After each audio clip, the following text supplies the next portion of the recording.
Capítulo 3. El reinado del odio. Bajo la tutela del dios loco, Colmillo Blanco se convirtió en un demonio. Lo mantenían encadenado en un cercado detrás del fuerte, y allí Beauty Smith lo provocaba, lo irritaba y lo enloquecía con pequeños tormentos. El hombre descubrió pronto la susceptibilidad de Colmillo Blanco a la risa, y se hacía un punto de honor, después de engañarlo dolorosamente, de reírse de él. Aquella risa era estrepitosa y despectiva, y al mismo tiempo el dios lo señalaba con el dedo burlonamente. En esos momentos la razón abandonaba a Colmillo Blanco, y en sus transportes de rabia estaba aún más loco que Beauty Smith. Antes, Colmillo Blanco había sido simplemente el enemigo de su especie, aunque un enemigo feroz. Ahora se convirtió en el enemigo de todas las cosas, y más feroz que nunca. Fue atormentado hasta tal extremo que odiaba ciegamente, sin la más mínima chispa de razón. Odiaba la cadena que lo ataba, los hombres que lo espiaban por entre las tablas del cercado, los perros que acompañaban a los hombres y que le gruñían malignamente en su indefensión. Odiaba la madera misma del cercado que lo confinaba, y por encima de todo, primero, último y más que nada, odiaba a Beauty Smith. Pero Beauty Smith tenía un propósito en todo lo que le hacía Colmillo Blanco. Un día, una serie de hombres se congregó alrededor del cercado. Beauty Smith entró, garrote en mano, y le quitó la cadena del cuello a Colmillo Blanco. Cuando su amo hubo salido, Colmillo Blanco se soltó y se lanzó por el cercado, intentando alcanzar a los hombres de fuera. Era magníficamente terrible. Con 1,5 metros de largo y 70 centímetros de alzada, superaba con creces el peso de un lobo de tamaño correspondiente. De su madre había heredado las proporciones más pesadas del perro, de modo que pesaba, sin una pizca de grasa ni una onza de carne superflua, más de 40 kilos. Todo era músculo, hueso y tendón, carne de combate en las mejores condiciones. La puerta del cercado se estaba abriendo de nuevo. Colmillo Blanco se detuvo. Algo inusual estaba pasando. Esperó. La puerta se abrió más. Entonces un perro enorme fue empujado al interior, y la puerta se cerró de golpe detrás de él. Colmillo Blanco nunca había visto un perro así. Era un mastín, pero el tamaño y el aspecto feroz del intruso no lo intimidaron. Aquí había algo, ni madera ni hierro, sobre lo que descargar su odio. Se lanzó con un destello de colmillos que desgarró el costado del cuello del mastín. El mastín sacudió la cabeza, gruñó con voz ronca y se abalanzó sobre Colmillo Blanco. Pero Colmillo Blanco estaba aquí, allí y en todas partes, siempre esquivando y eludiendo, y siempre saltando a clavar los colmillos y retirándose a tiempo para escapar del castigo. Los hombres de fuera gritaban y aplaudían, mientras Beauty Smith, en un éxtasis de deleite, se regodeaba con los destrozos que hacía Colmillo Blanco. No hubo esperanza para el mastín desde el principio.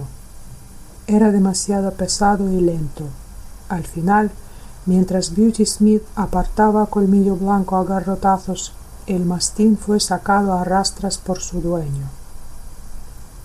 Después se pagaron las apuestas, y las monedas tintinearon en la mano de Beauty Smith. Colmillo Blanco empezó a esperar con avidez las reuniones de hombres alrededor de su cercado. Significaban una pelea, y ese era ahora el único medio que se le concedía de expresar expresar la vida que había en él. Atormentado, incitado al odio, Lo mantenían prisionero de modo que no había manera de satisfacer este odio, excepto en momentos en que a su amo le parecía oportuno enfrentarlo con otro perro. Beauty Smith había calculado bien sus fuerzas, pues invariablemente era el vencedor.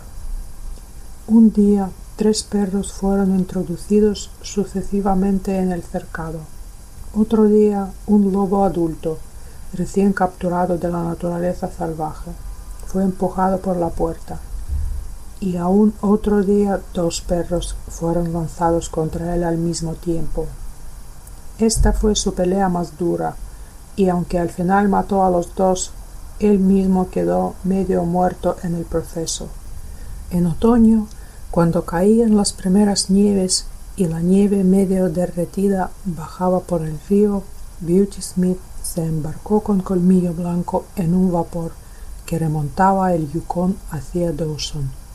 Colmillo Blanco se había ganado ya una reputación en la región.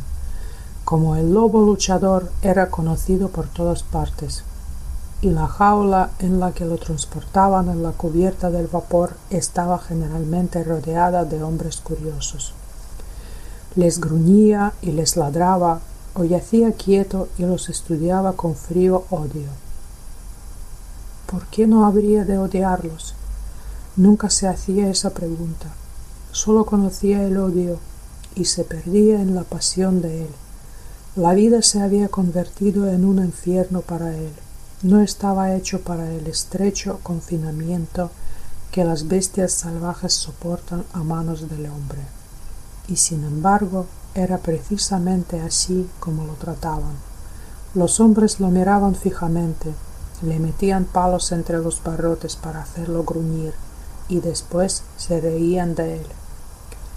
Eran su entorno, aquellos hombres, y estaban moldeando la arcilla de él hasta convertirlo en algo más feroz de lo que la naturaleza había pretendido.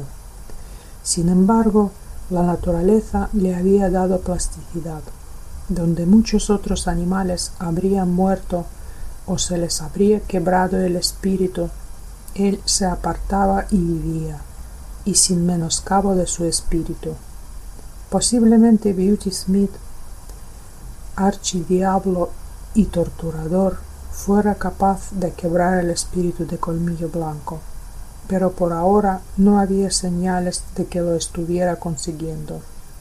Si Beauty Smith llevaba un demonio dentro, Colmillo Blanco llevaba otro, y los dos se enfurecían mutuamente sin cesar.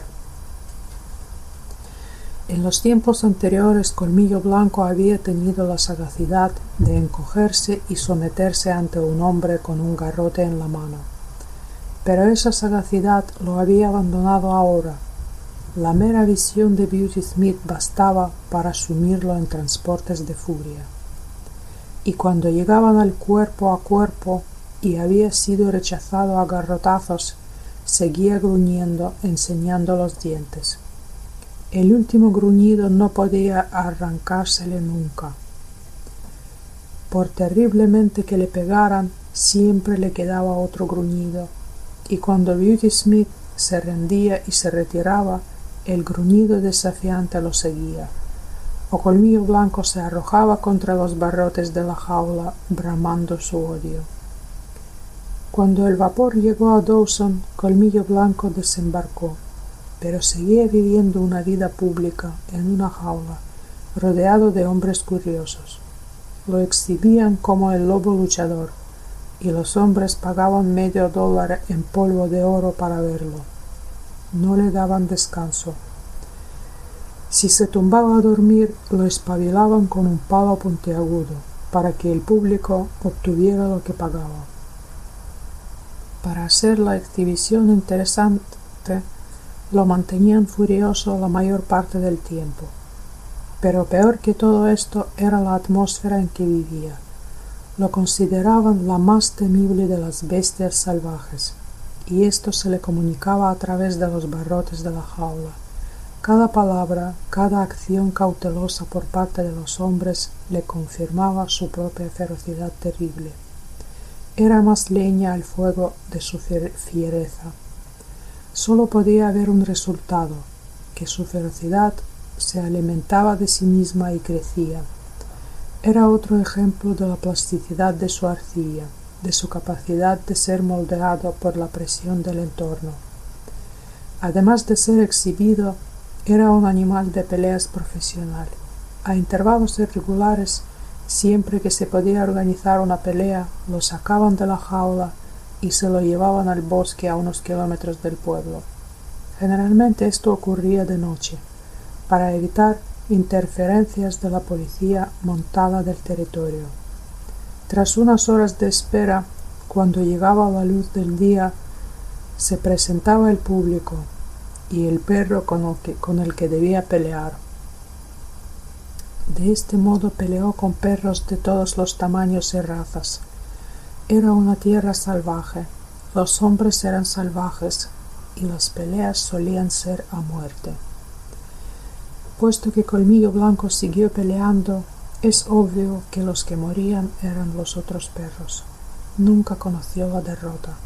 Su formación temprana, cuando peleaba con Hocico y toda la jauría de cachorros, le sirvió de mucho. Estaba su tenacidad en aferrarse al suelo. Ningún perro lograba hacerle perder el equilibrio. Este era el truco favorito de las razas loberas: lanzarse sobre él, bien directamente o con un quiebro inesperado, con la esperanza de golpearle el hombro y derribarlo.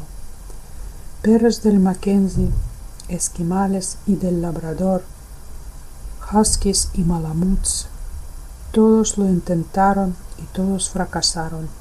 Nunca se le vio perder el equilibrio. Los hombres se lo contaban unos a otros y miraban cada vez esperando verlo, pero Colmillo Blanco siempre los decepcionaba. Después estaba su rapidez de relámpago. Le daba una tremenda ventaja sobre sus adversarios. Sin importar cuál fuera su experiencia en combate, nunca se habían encontrado con un perro que se moviera tan deprisa como él. También había que contar con la inmediatez de su ataque.